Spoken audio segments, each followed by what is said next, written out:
Halo, salam jumpa pemirsa. Kami kembali hadir dengan sejumlah informasi yang dihimpun dari berbagai penjuru dunia. Bersama saya Tiara Dianti, inilah Sinpo Dunia untuk Anda.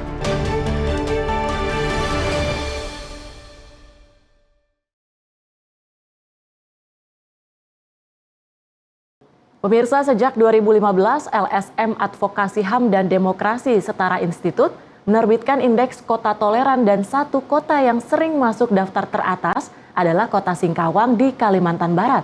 Bagaimana kehidupan warga yang beragam etnis dan keyakinan di kota tersebut? Sekitar 145 km dari ibu kota Kalimantan Barat, Pontianak, terdapat Singkawang, kota pelabuhan berpenduduk tak sampai 250.000 orang. Meski relatif kecil, kota ini sering mendapatkan perhatian karena toleransi antara warganya yang beragam. Kelompok etnis terbesar di Singkawang adalah warga Tionghoa yang mencakup 42% warga kota. Presentase etnis Tionghoa terbesar bagi sebuah kota di Indonesia. Selebihnya adalah warga berbagai etnis, termasuk suku asli Kalimantan, suku Dayak. Kita itu bersatu, saling mendukung antara Melayu, Dayak, Cina, Jawa, Madura, Bugis. Sehingga saat kita menekan suatu gawai itu tidak fanatik. Oh, ini gawai Dayak harus pakai, semuanya harus pakai Dayak. Oh, tidak. Sejak 2018, Singkawang telah 4 kali dinobatkan sebagai kota paling toleran di Indonesia oleh Setara Institut. Ya kalau di sini sih ya kami suku apapun ya kami itu sering bekerja sama, jadi tidak ada konflik apapun. Menurut catatan sejarah, etnis Tionghoa sudah ada di Singkawang sejak abad ke-18 yang datang untuk dipekerjakan di lahan perkebunan dan pertambangan. Sejak itu, kedatangan orang-orang Tionghoa ke kawasan Singkawang terus berlangsung dan menciptakan akulturasi Tionghoa, Dayak, dan Melayu atau biasa disebut Tidayu. Kita selalu sampaikan bahwa kita berbeda-beda, kita tetap satu. Jadi kita sampaikan terus ini, akhirnya sekarang semakin ya mungkin dengan ada toleransi dan sebagainya, membuatnya semakin harmonis. 3 rumah ibadah tertua di Singkawang, lokasinya bahkan berdekatan. Masing-masing Vihara Tridharma Bumi Raya, Masjid Raya Singkawang, dan Gereja Katolik Santo Fransiskus Asisi. Singkawang, kalau boleh kami katakan, punya segitiga bermuda toleransi. Nah, mungkin tidak dimiliki oleh beberapa daerah lain di Indonesia. Kebersamaan dan toleransi antar umat beragama ini terlihat saat perayaan Cap Gomeh baru-baru ini, tak lama setelah Tahun Baru Imlek, dengan puncak acara Parade Tatung. Tatung atau orang yang dirasuki roh para leluhur ini diarak keliling kota untuk mengusir roh jahat. Itu tetap dilestarikan. Jadi yang bisa dikatakan yang tua menurunkan, yang muda yang melestarikan. Meski merupakan tradisi Tionghoa, Festival Cap Gomeh di Singkawang juga melibatkan masyarakat dari kelompok etnis lain. Sekarang bukan saja Cina yang memeriahkan ikut jadi tatung, jadi tandu. Tetapi ada dari kalangan Dayak, ada yang dari kalangan Melayu. Imlek ini itu tidak harus orang Cina semua. Tak hanya perayaan Cap Gomeh, pada perayaan-perayaan agama lain pun mereka juga saling mendukung. Kalau hari raya kan ada pawai takbir, mereka juga tidak masalah, mereka juga dukung aktivitas kami. Dia kan hormat kita cari maklum lah, kita cari ya maklum lah, kita kan sering toleransi kan. Kami para pastor ini selalu mengatakan kepada umat, ya, nah mari kita menghargai yang berbeda dengan kita. Dengan keharmonisan yang selalu terjaga, masyarakat setempat berharap kota yang dijuluki Kota Seribu Kelenteng ini dapat menjadi kota yang lebih maju dan menjadi contoh bagi kota-kota lain di Indonesia. Dari Singkawang, Gregorius Giovanni, Anugrah Andriansyah, dan Ahadian Utama, VOA.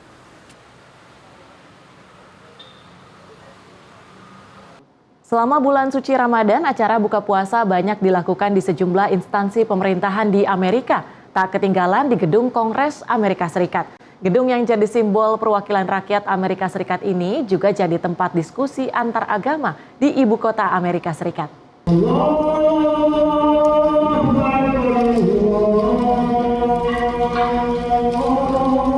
Azan berkumandang di dalam Speaker Nancy Pelosi Caucus Room, salah satu ruangan di kompleks gedung Kongres AS, mengiringi acara buka puasa Kongresional Amerika Serikat. Acara yang digelar The Muslim World League pada hari ketiga Ramadan ini dihadiri sekitar 125 para pembuat kebijakan dan pemimpin keagamaan di sejumlah instansi pemerintahan di ibu kota Amerika Serikat. We all share the same place and we want to live peacefully with one another. We cannot do this alone as Muslims, and grassroots level cannot do it without a leadership, a moral leadership. Faith leaders, they have this responsibility to guide and educate the grassroots and to educate people and to guide them towards peace. Lewat Kepala Kantor Urusan Keyakinan Gedung Putih, Presiden Donald Trump menyampaikan pentingnya hubungan antara umat beragama, tak hanya antara pemuka dan wakil rakyat. We are entering into a holy season for most of the world's religious communities. Muslims, Jews, and Christians will commemorate Passover, Easter, and Ramadan. Billions will be praying to God, and billions will be searching their own hearts. May it be for all of us, all the children of Abraham, a time of introspection, marked especially by billions of prayers for peace. Setelah berbuka puasa singkat, sejumlah hadirin melakukan salat maghrib berjamaah di ruangan yang sama. Selama bulan Ramadan, sejumlah instansi pemerintahan di AS seperti Departemen Luar Negeri dan Departemen Pertahanan biasanya menggelar acara buka puasa bersama. Salah satu yang paling bergengsi dan politis adalah buka puasa di Gedung Putih bersama dengan Presiden AS. Bagi hadirin, ini adalah kesempatan untuk belajar tentang memahami iman lain dan berdiskusi dengan sehat. Natasha dan Afi adalah mahasiswa berketurunan Yahudi di Washington, D.C. I mean, I think that in a world in which we are sort of pushed into one box of you have to be pro this and anti this, I think that it's really important to focus on humanity and focus on learning about your neighbors and learning about the people who you think are so different from you. Because if I've learned anything from spending time with my Muslim and Arab friends and people who I've met here tonight is that we share way more in common than we think. This is a unique opportunity because we got to do this in DC, and we had the chance to come here because we're both students here, but not everybody has that opportunity, which is why getting to, first of all, bringing this nationwide, but also getting the opportunity to go to these places and speak to those people and go, across the world and talk to people that grew up in a different place than you, and see that they really share so many of the same value systems and so many of the same belief systems. Tampak hadir dalam iftar ini adalah anggota Komisi 8 DPR RI Erwin Aksa yang melihat adanya kesempatan untuk saling belajar terkait toleransi. Mereka membuat klub atau sebuah kelompok yang tentunya ingin menjaga perdamaian, yang ingin menjaga bagaimana Amerika tetap bisa menjadi bisa unite ya. Dan Indonesia sendiri kan kita punya diversity yang besar, tentunya kita harus jaga semuanya, dan alhamdulillah kita bisa memperlihatkan kepada dunia bahwa Indonesia memiliki kemampuan untuk menjaga perbedaan itu. Sebelumnya pada awal Ramadan, Trump menyampaikan salam bagi warga Muslim AS dan berkomitmen untuk menegakkan kebebasan beragama di Amerika Serikat. Dari Washington DC, Virginia Gunawan dan tim VOA. Informasi selanjutnya, penelitian terkini melibatkan puluhan ribu survei atas populasi kupu-kupu di Amerika Serikat menunjukkan penurunan signifikan jumlah serangga ini yang sangat berperan dalam penyerbukan tanaman. Apa saja yang berada di balik anjloknya jumlah kupu-kupu Amerika Serikat? Dalam 2 dekade, populasi kupu-kupu di Amerika Serikat turun tajam sekitar 22%. We've lost about 1 out of every 5 butterflies from 2000 to 2020, which is a massive reduction in abundance over just such a short time period. So if you imagine you went out to go watch butterflies in 2000 and you saw 100, and you went back to the same site in 2020, you'd probably only see 80 individuals. Peneliti memperkirakan ada 650 lebih spesies kupu-kupu di Amerika Serikat. Hanya 554 spesies bisa dipantau pergerakannya. We saw a lot of declining species in the Southwest, which is part of the U.S. that is heated up and dried out much more quickly than other regions. We think that drought might be kind of the culprit there in terms of southwestern butterfly declines. We also saw pretty strong declines in the Midwest. There was one of the Status of Butterflies working group members who did a separate analysis that found that insecticides, more so than any other driver, more so than land use change, more than climate change, insecticides really were the #1 driver of declines for butterflies in the Midwest. Berkurangnya populasi kupu-kupu tak hanya memukul keragaman hayati, tapi memiliki dampak ekonomi pada manusia. Butterflies were responsible in Texas for about $80 million of cotton pollination per year. That's just in Texas. So add that up across the world and, it's a significant amount of money. And so the bottom line is butterflies, they're still not as important as bees, but they are important. Menurut peneliti yang terlibat riset kupu-kupu ini, belum terlambat untuk membalikan tren risiko kepunahan. There's a lot of work on how habitat restoration and habitat management can really improve the outcomes for individual populations. And so, this study is national in scale. But when you kind of zoom in and look at individual populations, they generally are doing much better when they are when the habitats are being restored. You can make changes in your backyard and in your neighborhood and in your state that can really improve the situation for a lot of species. Yang ikut mendapat perhatian adalah kupu-kupu monarch alias kupu-kupu raja. Survei terkini mencatat jumlah totalnya mencapai sekitar 10.000 ekor, jauh di bawah populasinya pada 1997 yang mencapai 1,2 juta kupu-kupu. Peneliti menemukan bahwa sekitar sepertiga spesies kupu-kupu yang diteliti berkurang populasinya sekitar separuh.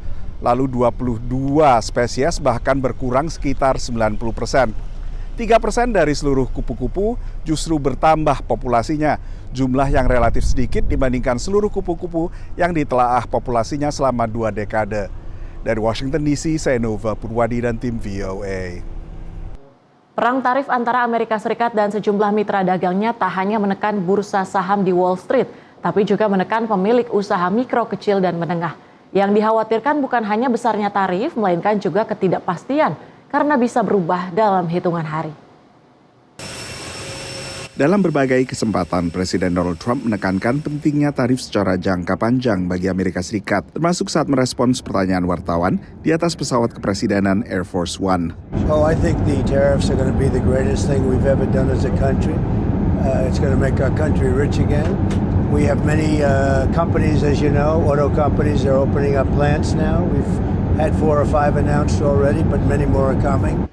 Tarif telah digulirkan ke Tiongkok, tapi untuk 2 mitra dagang terdekat, Kanada dan Meksiko, pemberlakuan tarif sering mengalami penundaan hingga pengecualian. Bagi pemilik sebuah kedai kopi di Colorado, tarik ulur ini sering membingungkan. It's just such a knee-jerk reaction. I mean, one day the tariffs are on, one day the tariffs are off. Solar Roast Coffee yang dimiliki Mike adalah sebuah UMKM yang perlu kepastian jauh-jauh hari. We really need to know what the costs are going to be now, what the costs are going to be in 3 months' time. Kebetulan banyak kopi yang dihidangkan di kafenya didatangkan dari Kanada dan Meksiko. Primarily, our coffee is imported from Mexico and Central and South America. And decaffeinating coffee is a process called Swiss water, which is a process from Canada. So decaf coffee, when it's organic, is processed either by the Canadians with the Canadian process or by the Mexicans with the mountain water process. So it's a really big deal. Mike akhirnya menaikkan harga meski menyerap sebagian kenaikan harga bahan baku agar pelanggan tetap datang. Sementara di New Jersey, tarik ulur soal tarif juga menekan sebuah pemilik toko UMKM yang menjual makanan laut. A fair amount of our shrimp does come from Mexico, and we also bring in a whole lot of oysters from Canada. Those are products that will definitely affect us. Tarif akhirnya juga memiliki efek berantai.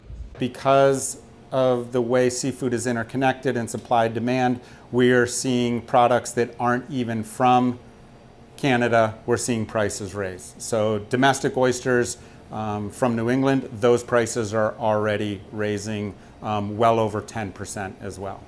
Pembeli pun bersiap-siap membayar lebih mahal. It's just going to make things more expensive, like for consumers and for small businesses. Like if the goal is to get more production in the United States, it's just like if you don't have like the infrastructure and things in place for that to happen immediately, like this is just going to hurt people. Pemilik UMKM umumnya mencari kepastian. Indeks ketidakpastian kebijakan ekonomi melonjak 41% selama sebulan. Menurut seorang peneliti yang terlibat dari Stanford University, ini kadang diikuti dengan terjadinya resesi ekonomi. Tapi saat ini masih terlalu dini untuk memastikan bahwa resesi bakal terjadi. Dari Washington DC, saya Nova Purwadi dan tim VOA. Anda kembali menyaksikan Sinpo Dunia, informasi kami lanjutkan. Hidup harmonis dan rukun dengan tetangga menjadi keinginan banyak orang. Tapi bagaimana bila atribut politik dan pilihan partai tetangga akhirnya menjadi sumber pertengkaran? Sebuah aplikasi ponsel kini memungkinkan orang untuk mengetahui afiliasi parpol tetangga sebelum pindah ke sebuah permukiman. Sebagian besar pembeli rumah biasanya baru tahu siapa tetangga mereka begitu pindah. Tapi sebuah aplikasi ponsel baru memungkinkan pembeli rumah mempelajari afiliasi politik calon tetangganya sebelum menaikkan kontrak pembelian rumah. Aplikasi tersebut bernama Oisi. The purpose of Oisi is to democratize data for buyers in their home search experience. Aplikasi ini tengah diuji coba di New York dan Florida dan bakal diperluas penggunaannya secara nasional. Data soal afiliasi politik diperoleh dari catatan publik yang memang merekam afiliasi politik orang dengan alamat tertentu. It's to get you to the understanding of when I move here, these are the type of people that I might be inviting over for dinner, the type of people that I will be raising my child alongside. Di Amerika Serikat, afiliasi politik seseorang bisa dengan lebih mudah diketahui karena pada kartu pemilih yang bisa mereka bawa ke TPS akan menunjukkan di sana apakah mereka pendukung Partai Demokrat, Partai Republik, atau non-partai alias independen. Tapi data di kartu pemilih ini hanyalah formalitas karena sudah tercantum dalam database yang dimiliki secara elektronik oleh penyelenggara pemilu. Pengamat mengatakan di tengah polarisasi politik tajam, masuk akal bahwa orang ingin tinggal berdekatan dengan orang sepaham saja. People do seem to care about the political identities of their new neighbors, so I'm not surprised that some company is now, selling that information or providing that information to would-be buyers. Ben McCartney pernah terlibat penelitian yang menunjukkan banyaknya orang yang memilih pindah bila pilihan politik tetangga mereka berseberangan. Pada saat yang sama, mereka akan lebih terbuka terhadap tetangga baru bila tetangga itu sepaham dalam afiliasi politik. So political polarization isn't just a social media phenomenon, but is affecting real economic decisions as well. Penelitian ini menunjukkan 1% pindah rumah dimotivasi perbedaan politik. Tapi yang pindah justru yang tak aktif secara politik. They don't want politics to be part of their everyday life. But then they get a new neighbor, and that new neighbor is not only very politically vocal, but also affiliated with the opposite party. And there's where we see the strongest tensions arise. Apakah aplikasi seperti Oisi mempertajam polarisasi politik di tepis pendirinya? We're giving people the data and the information to control their own destiny and do what they will with that information. The data already exists. Daripada terlanjur pindah kemudian bertengkar dengan tetangga, Oisi menawarkan kemungkinan meminimalisasi potensi konflik sebelum teken kontrak. Dari Washington DC, Nova Purwadi dan tim VOA. Menawarkan konsep unik, Flavor Hive di Alexandria, Virginia jadi viral walau baru beroperasi setahun lalu. Namun menu fusion halal yang ditawarkan tak mengecewakan para pelanggan yang rela antri. Bahkan konsep food truck ini juga diikuti di beberapa negara seperti Mesir, Pakistan, juga Indonesia. What kind of meat do you have? You have chicken lamb and beef. Can I have both? Inilah Flavor Hive, food truck halal di Alexandria, Virginia yang menawarkan menu fusion dengan memadukan beragam kuliner. Walau baru beroperasi setahun yang lalu, food truck ini menjadi viral karena konsepnya yang unik. Shihan Chowdhury adalah salah satu pemiliknya. It's called like the walking taco, and that concept has been around for a while. But it's usually like the restaurants, they have like the Latino Mexican restaurants, when they make their own tortilla, they have some leftover tortilla. And, they just put it in a bag and, put some meat on top of it. But in a food truck, number one, we don't make our own chips. And number two, we didn't want to house the chips because we don't have space in the food truck too. So then I thought, well, what if we made people bring their own bag? And they get to customize how they want their meal to be. Maka lahirlah Bring Your Own Bag atau BYOB. Pembeli datang dengan membawa sekantong keripik atau chips yang lantas diisi pilihan daging, salad dan saus dengan harga yang ramah di kantong. Today I got some spicy sweet chili Doritos. I also got gyro along with all the veggies and white and green sauce. Very good. I highly recommend. Sometimes the people bring the pizza. You can bring everything. You bring the pizza, you can bring your chips, you can bring your rice. Flavor Hive pun jadi viral. Tak hanya di Amerika, tapi juga di negara-negara lain. The hype is all over Instagram, Facebook. We see a lot of videos and good reviews about it. Pembelinya tak hanya yang mencari makanan halal, dan mereka rela antri untuk mencicipi kuliner yang menjadi sensasi di media sosial ini. I like the food so far, the things I have tried. So it's wonderful to see a lot of Muslim persons are coming forward with their halal businesses and communities supporting them. So with the help of community, I think it's wonderful we see halal businesses growing up. I love the food. I love the community. You know, they're very nice. They're very funny. So I love being here, you know. Kepopuleran Flavor Hive lantas membuat konsep Bring Your Own Bag ini ditiru. Here's the problem. They're just putting anything in the bag. You can't put anything in the bag. There's a specific types of ingredients that you can put in the bag. And I think we figured it out with our the type of proteins we use, the sauce that we have. It's not too cheesy, it's not heavy with mayonnaise, it's none of that stuff. People think the white sauce is mayonnaise. It's not mayonnaise. It's a special sauce we make in-house that gives the right balance to everything. It brings it together. But people in Indonesia, Egypt, Pakistan, they're just putting anything in the bag. Dan selama Ramadan, untuk mengantisipasi membanjirnya pembeli, Flavor Hive pun menyiapkan 5 food truck-nya. Dari Alexandria, Virginia, tim VOA.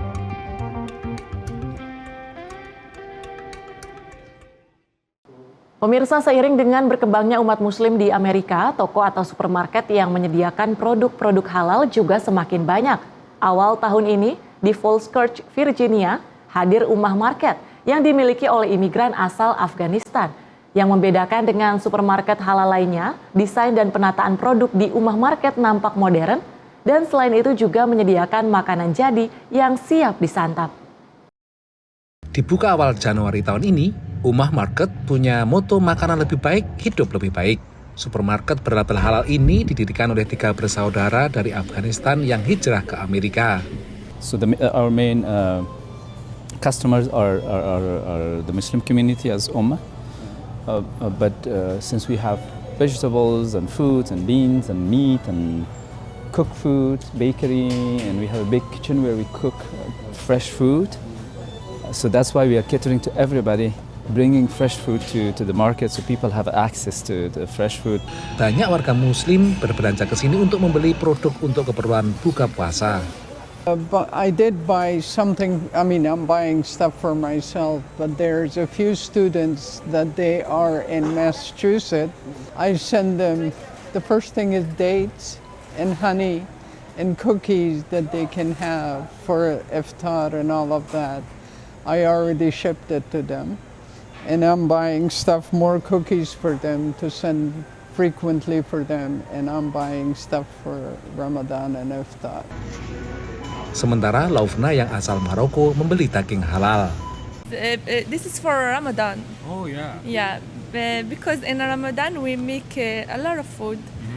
Not a lot of, but can you have many family? Can you make many food? I have 2 daughters. One have 5 years and one it's baby, and me and my husband.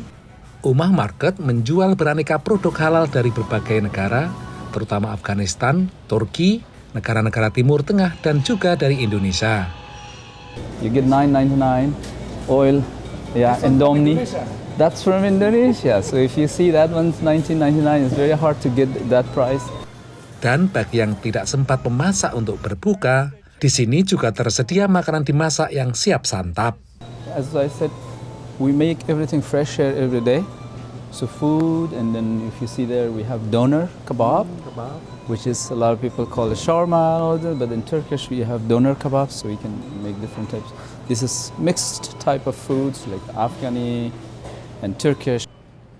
Supermarket halal seperti ini sudah cukup banyak di Virginia Utara. Sebagai pemain baru, kata Jawad, Ummah Market masih berusaha menarik pelanggan datang ke sini. Sima Colkin sudah keempat kalinya berbelanja di sini. The price is wonderful. It's much cheaper. Cleanliness and friendliness. And also the ready food that they have here. It's amazing. Jawad sendiri mengaku persaingan memang cukup ketat. Namun ia percaya Ummah Market akan punya masa depan karena selain menghadirkan supermarket halal dengan sentuhan modern dan harga terjangkau, ia juga menerapkan moto bahwa pembeli adalah raja. My message to our customer is that we are working day and night, and hopefully to make things better for you. And we love our customers. To our competitors, we say we're here to work together, and we're here to do better for our customers. Dari Fort Church, Virginia, Supriyono, Virginia Gunawan, dan Taris Sirziman, VOA. Pemirsa, informasi tadi sekaligus menutup jumpa kita pada edisi kali ini. Tetap saksikan Sinpo Dunia hanya di Sinpo TV. Saya Tiara Dianti, mewakili kerabat kerja yang bertugas, pamit undur diri. Terima kasih dan sampai jumpa.